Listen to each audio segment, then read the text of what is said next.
Verena, eu comecei a minha jornada em banco, né? Trabalhei nos principais bancos de varejo, botava aquele meu terno, ia todo dia na agência, vender produtos que eu não acreditava. Assim, a pressão de você trabalhar numa agência bancária era enorme.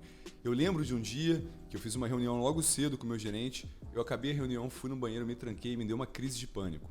E era comum isso, Verena. A minha colega de trabalho tirava licença a cada 3 meses, ficava ausente. Quer dizer, além da pressão que eu ainda tinha que bater as metas, quer dizer, e oferecer um produto que eu não acreditava, né? Então, veja bem, imagina você atender um cliente já sob pressão, quer dizer, você vai pensar no cliente ou você vai pensar em você, né?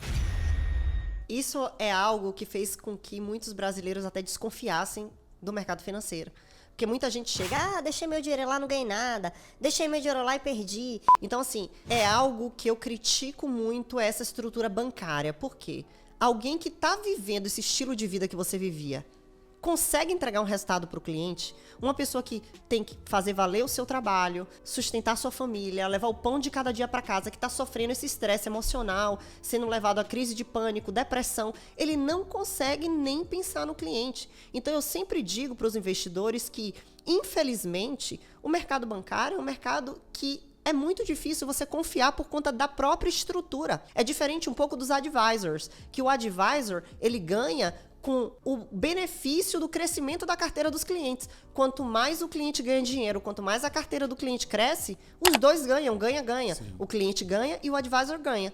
Mas o gerente de banco é diferente. Então, assim, eu sempre falo, o gerente de banco não está aqui para defender os interesses, os seus interesses. O gerente de banco está ali naquela posição para defender a carreira dele e os interesses do banco.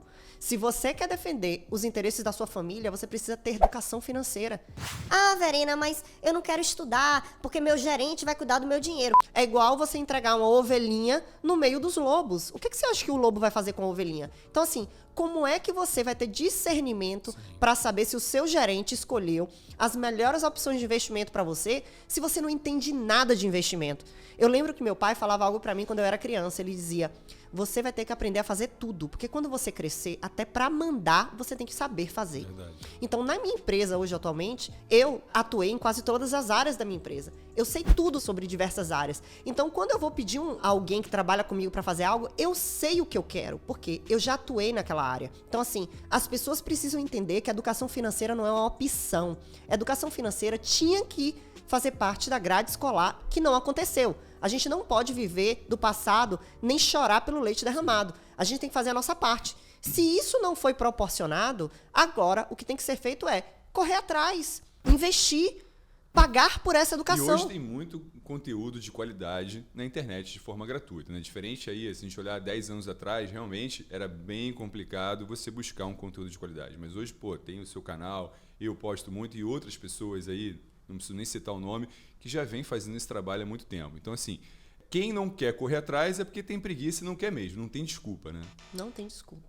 Bom, pegando esse gancho aí do sistema financeiro, eu trabalhei nos bancos, nos principais, depois eu trabalhei nas corretoras e vi esse trabalho de democratização que aconteceu aqui no Brasil, de você ter uma plataforma aberta com muitos investimentos, que é o que a XP trouxe à corretora que eu trabalho. Mas olhando o mercado americano, né, eu vivi lá 6 meses, eu entrava numa agência, no Bank of America, por exemplo, eu não tinha um atendimento ali se eu quisesse investir. Era um atendimento simples. Você precisa lá, qual é a sua dúvida, pagar alguma coisa e tal, e você sai da agência. Aqui no Brasil ainda, o gerente tem uma segmentação private e tal. O que eu percebi aqui nos Estados Unidos, essa segmentação, ela, digamos assim, ela é muito maior no sentido de, para um cliente ter um atendimento de alta renda mesmo, ele tem que ser um cliente muito nichado, né? Um cliente de alta renda. E, então, assim, o Brasil ainda tem assessores como eu, independente, que oferecem, por exemplo, eu recebo aqui no escritório clientes que querem investir R$1.000. Eu não vou dizer que eu vou dar o mesmo atendimento para ele que eu dou para um cliente de 1 milhão. É claro que minha hora de trabalho, eu sou remunerado por isso, mas ele vai ter um atendimento de qualidade. E eu acho que isso aqui no Brasil, nós estamos num momento mais adequado, porque lá essa segmentação, por ser, digamos assim, mais assimétrica, ela não oferece, às vezes, para um cliente varejo um bom atendimento como ele tem aqui no Brasil. João, você está redondamente certo. Sabe, porque os Estados Unidos, a gente tem uma frase que a gente fala que money talks, o dinheiro fala. E a hora do americano é muito mais cara do que a hora, principalmente aqui no Brasil. E outra, como você falou, o mercado está mais amadurecido. Eu sempre digo o seguinte, nos Estados Unidos, para você ter acesso a um assessor de qualidade, você tem que ter no mínimo $500 mil, tá? Porque o que acontece? A menos do que isso, vai ser um cara sem experiência, vai ser um cara que ele vai estar aprendendo, fazendo estágio com seu dinheiro. Então, o que eu digo? Se você não tem grana, a opção para quem está nos Estados Unidos, mercado americano, é estudar. Verena, qual a opção para mim? Sou imigrante, moro nos Estados Unidos, preciso de alguém para me ajudar com as minhas finanças. Eu te digo, esqueça, não tem ajuda para você, não tem boia. Ou você estuda para você fazer por si só, ou você vai sofrer na mão desses grandes bancos. Sabe por quê? Porque não existe almoço grátis. As empresas vivem do lucro e você com seus $1.000 não vai dar lucro nenhum para essas empresas. E até tem uma margem, o brasileiro aqui, por ter uma taxa de juros maior, os bancos têm spread para cobrar. Lá, por ter uma margem menor, você acaba tendo uma certa até dificuldade de spreadar um cliente desse, né? Por isso que provavelmente muitos assessores não querem nem atender esse perfil de cliente. Não quer atender e outra, não só não quer atender. Os que estão disponíveis para atender são pessoas que vocês podem perguntar, que está aqui assistindo esse podcast. Você pode perguntar para o assessor que está disponível a atender um cliente que quer investir $1.000, pergunte para ele qual a experiência que ele tem no mercado de investimento. Provavelmente ele acabou de tirar a licença dele, ou tem 2 anos de licença. E é aquela coisa, né? Se você vai andar de helicóptero, tem lá um piloto que tem 2 horas de voo, o outro 2.000 horas, qual que você vai escolher? Qual que você vai escolher? De 2.000 horas. O de 2.000 horas. Aí você vai ter que se questionar o seguinte. Tudo bem, Verena, já entendi. Eu não tenho grana, eu não tenho $500 mil para ser atendido por um cara de qualidade, um grande assessor, o piloto de 2.000 horas. Qual é a solução para mim? Meu amor, eu te digo. A frase da Rica na América, não existe almoço grátis. É sentar a bundinha na cadeira e estudar. Sabe por quê? Ninguém vai dar na sua mão. Você fica buscando o salvador da pátria. Não existe salvador da pátria. A sua família, a sua esposa, o seu marido, todo mundo tá contando com você. Então, essa preguiça que o brasileiro tem, né? De não estudar, de não pesquisar, de querer na mão, por quê? O Brasil tem um problema. Qual o problema do Brasil? Ou então, assim, qual a vantagem do Brasil? A mão de obra no Brasil, ela é barata. A mão de obra nos Estados Unidos é muito cara.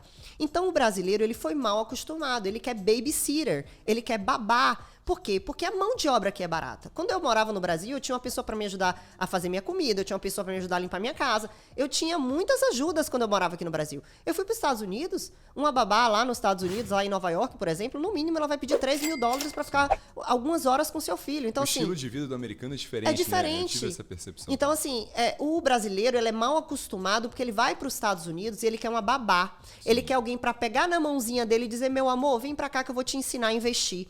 Você não vai achar isso no mercado americano. Porque ou você vai pegar um private bank que quer $500 mil para iniciar, ou você vai ter que lutar sozinho. Então, meu conselho é, para de ficar buscando um jeitinho brasileiro e caminho fácil. Nos Estados Unidos não tem esse cara que vai pegar na sua mão por $1.000. Você vai ter que estudar.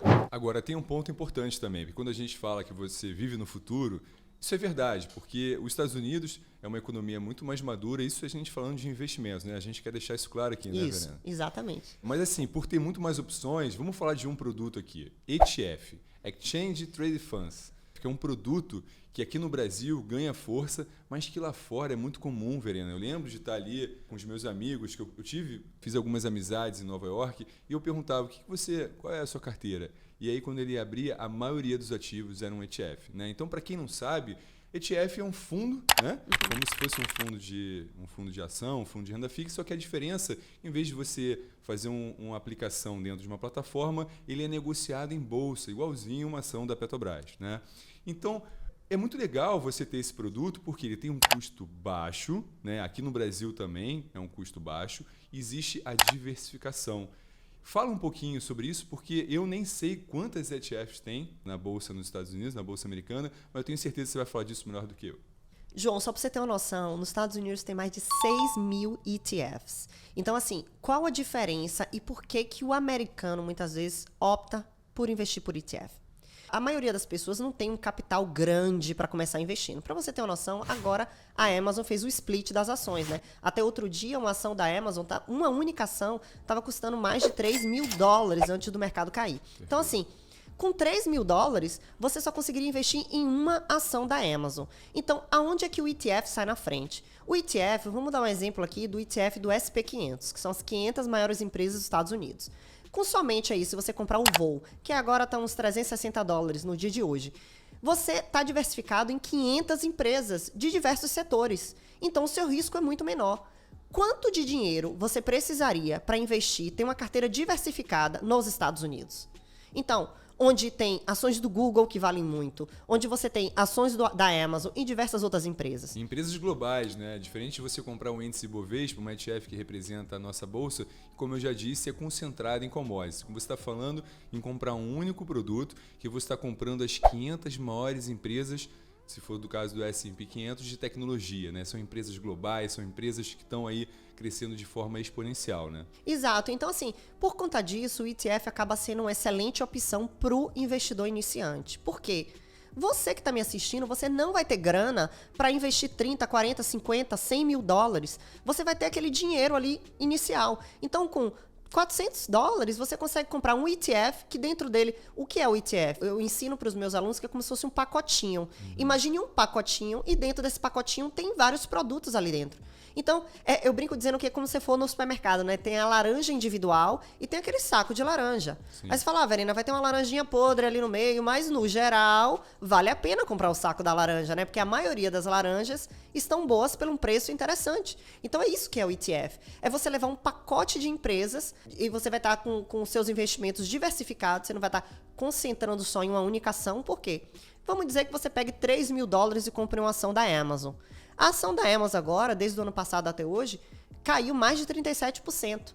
Imagina, você com uma única ação, você despencar 37%. Sim.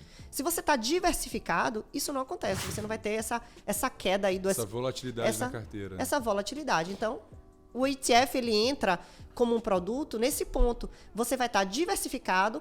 Hoje, nos Estados Unidos, você tem ETF de tudo que você pensar. Se você quiser, você investe em ETF só de empresas de petróleo, só de setor industrial, só de empresas de tecnologia, só de setor bancário. Tem todo tipo de produto, tudo que você imaginar. E é legal falar disso porque, por exemplo, você citou aí um índice setor bancário, né, um ETF. Quando o cliente compra esse produto, o ETF, ele na verdade não precisa nem se preocupar com o rebalanceamento, né? Da mesma forma que quando um cliente investe num fundo de ações, por exemplo, ele está contratando a figura de um gestor que ele acredita naquela pessoa que vai fazer a venda de uma ação, se ele acredita que aquela ação não deve continuar subindo ou então porque a ação vai cair, e ele pode substituir por uma outra ação que ele acredita na alta. Quando o cliente compra um ETF, a mesma coisa acontece, só que de forma automática, né, Verena?